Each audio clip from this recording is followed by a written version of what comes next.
তো বন্ধুরা, পশ্চিমবঙ্গের যে সমস্ত চাকরি প্রার্থীরা রয়েছে, তো তোমাদের জন্য অত্যন্ত খুশির খবর, কারণ রাজ্য সরকার আরও কিন্তু অনেকগুলি বিএসকে অর্থাৎ বাংলা সহায়তা কেন্দ্র কিন্তু ওপেন করতে চলেছে, অর্থাৎ সেন্টার কিন্তু আরও ওপেন হবে। তো দেখো, এখানে বলা হয়েছে চালু হচ্ছে আরও 1431টি বিএসকে, মিলবে পুরসভার সম্পত্তি কর দেওয়ার সুবিধা। তো নতুন করে কিন্তু আরও 1431টি বিএসকে খোলা হচ্ছে এবং প্রত্যেকটি সেন্টারে কিন্তু 2টি করে নিয়োগ হবে।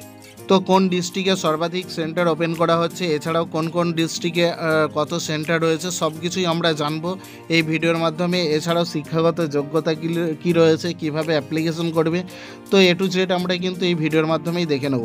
তো আমার এই ছোট্ট ইউটিউব চ্যানেলে তোমাদেরকে স্বাগত জানাই। চ্যানেলে নতুন হয়ে থাকলে অবশ্যই সাবস্ক্রাইব করে বেল আইকন অন করে রাখো, যাতে পরবর্তী ভিডিওগুলো তোমার কাছে সবার প্রথমে পৌঁছে যায়। আর অবশ্যই একটা লাইক করো, লাইক করলে আমরা ভিডিও বানাতে মোটিভেট হই। তো আমরা সরাসরি চলে যাব ভিডিওতে। দেখো, এখানে বলা হয়েছে চালু হচ্ছে আরও 1431টি বিএসকে, মিলবে পুরসভার সম্পত্তি কর দেওয়ার সুবিধা। অর্থাৎ যে নিউ সেন্টারগুলি ওপেন হবে তার মাধ্যমেই কিন্তু পৌরসভার যে সম্পত্তি কর সেই সুবিধা সেটি দেওয়ার কিন্তু সুবিধা তোমরা পাবে।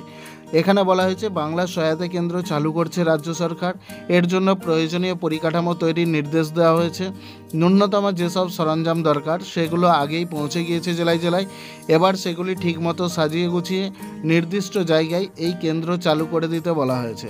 অর্থাৎ অলরেডি কিন্তু কিট সমস্ত চলে এসছে জেলায় জেলায়, এবার যেখানে যেখানে প্রয়োজন সেই সমস্ত জায়গায় কিন্তু সেন্টারগুলি ওপেন করার নির্দেশ দেওয়া হয়েছে।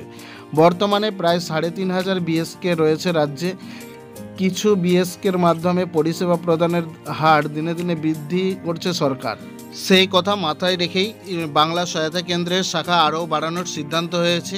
আরও একটি নতুন পরিষেবা চালু করলো রাজ্য সরকার। এছাড়া এখন থেকে পৌরসভার সম্পত্তি করও কিন্তু বিএসকের মাধ্যমে জমা দিতে পারবে বাসিন্দারা। তো এখানে নতুন যে পরিষেবাটি অ্যাড করা হচ্ছে সেটা হচ্ছে পৌরসভার সম্পত্তি কর দেওয়ার সুবিধা। কোন জেলায় কতগুলি নতুন বিএসকে স্থাপন করা হবে সেই তালিকা পাঠিয়ে দেওয়া হয়েছে। সেখানে দেখা যাচ্ছে দক্ষিণ 24 পরগনায় 159টি বিএসকে হবে, এই রাজ্যের মধ্যে সর্বাধিক, অর্থাৎ সবথেকে বেশি কিন্তু সেন্টার ওপেন করা হবে দক্ষিণ 24 পরগনায়, যেখানে 159টি সেন্টার কিন্তু দেওয়া হবে। এছাড়া পূর্ব মেদিনীপুর, পশ্চিম মেদিনীপুর ও মুর্শিদাবাদ জেলায় 100-র বেশি নয়া বিএসকে চালু হচ্ছে। অর্থাৎ দুটো মেদিনীপুর ও মুর্শিদাবাদে এই 3টি জেলাতেও কিন্তু 100-র বেশি করে সেন্টার নতুন ওপেন করা হবে। গত মঙ্গলবার রাজ্যে পরিষেবা প্রদানের সংখ্যা 13 কোটির মাইলফলক অতিক্রম করেছে। উপকৃত হয়েছেন কয়েক লক্ষ মানুষ। অর্থাৎ গত মঙ্গলবার কয়েক লক্ষ মানুষকে টোটাল পরিষেবার দেওয়ার যে মাইলফলক রয়েছে, দেখো 13 কোটি বা তার বেশি। তো এতগুলো মানুষ কিন্তু এই বিএসকে থেকে উপকৃত হয়েছে। শুধু তাই নয়, এর মাধ্যমে রাজ্যের রাজস্ব আদায় হয়েছে 350 কোটির বেশি টাকা। অর্থাৎ রাজ্যের যে রাজস্ব রয়েছে সেটাও কিন্তু বিএসকের মাধ্যমে প্রদান করা হয়। তো সেইখানে কিন্তু 350 কোটি টাকা আদায় হয়েছে। এক পদস্থ আধিকারিক বলেন, লোকসভা নির্বাচনের আগেই এই বাংলা সহায়তা কেন্দ্রগুলি স্থাপনের প্রশাসনিক অনুমোদন এসে গিয়েছিল। নির্বাচনী আসন্নবিধি লাগু হওয়ার ফলে সেগুলি শুরু করা যাচ্ছিল না। অর্থাৎ লোকসভা ভোটের আগেই কিন্তু এই বিএসকেগুলি ওপেন করার নির্দেশ এসেছিল। যেহেতু নির্বাচনী বিধি লাগু হয়ে গিয়েছিল, সেই কারণেই এই সেন্টারগুলিকে ওপেন করা যায়নি। এখন আর কোনো বাধা নেই, তাই দ্রুত পরিকাঠামো তৈরি করে কেন্দ্রগুলি চালু করার নির্দেশ দেওয়া হয়েছে। তো বর্তমানে যেহেতু আর কোনো ইলেকশন নেই বা সামনে কোনো বাধা নেই, তাই এই সেন্টারগুলিকে এখন বর্তমানে ওপেন করা যাবে। তো সেগুলিকে ওপেন করার নির্দেশ কিন্তু দেওয়া হয়েছে। তো এখানে কিন্তু হিউজ শূন্যপদ রয়েছে, তোমরা অ্যাপ্লিকেশন করে নিও।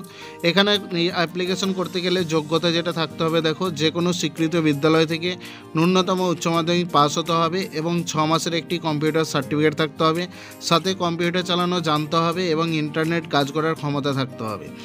এই পদে কাজ করলে বেতন হিসাবে যেটা পাওয়া যাবে, প্রথম থেকেই কিন্তু 12,000 টাকা তোমাদের স্যালারি রয়েছে। তো তারপর আমরা দেখে নেব, নিচের দিকে আর একটু চলে আসবো। এখানে দেখো যেটা বলা হয়েছে, ওয়েবেল টেকনোলজি লিমিটেডের মাধ্যমে এই চাকরির সমস্ত নিয়োগ প্রক্রিয়া পরিচালনা করা হয়ে থাকে। তাই চাকরি প্রার্থীদের আবেদনের জন্য ওয়েবেল টেকনোলজি লিমিটেডের অফিসিয়াল ওয়েবসাইটে গিয়ে সম্পূর্ণ করতে হবে। অর্থাৎ ওয়েবেল টেকনোলজি কিন্তু এই রিক্রুটমেন্টই করে, তো সেই ওয়েবসাইটে গিয়ে কিন্তু তোমাদেরকে অ্যাপ্লিকেশন করতে হবে। অনলাইনের মাধ্যমে আবেদনপত্র পূরণ করে জমা করে দিতে হবে। খুব শীঘ্রই এই পদে আবেদন গ্রহণ শুরু হতে চলেছে। তো তোমরা কিন্তু প্রতিনিয়ত এই ওয়েবসাইটে নজর রাখো, WBTL এর যে ওয়েবসাইট রয়েছে সেখানে। তো এখানে মোট শূন্যপদ দেখো 2862টি কিন্তু শূন্যপদ রয়েছে। তো প্রচুর শূন্যপদ রয়েছে, তোমরা কিন্তু অ্যাপ্লিকেশন করে দিও যে সময় অ্যাপ্লিকেশন শুরু হবে। তো এই ছিল আজকের ভিডিও। ভালো লাগলে অবশ্যই লাইক করবে, শেয়ার করবে, কোনো কিছু জানার থাকলে অবশ্যই কমেন্ট সেকশনে এসে জানাবে।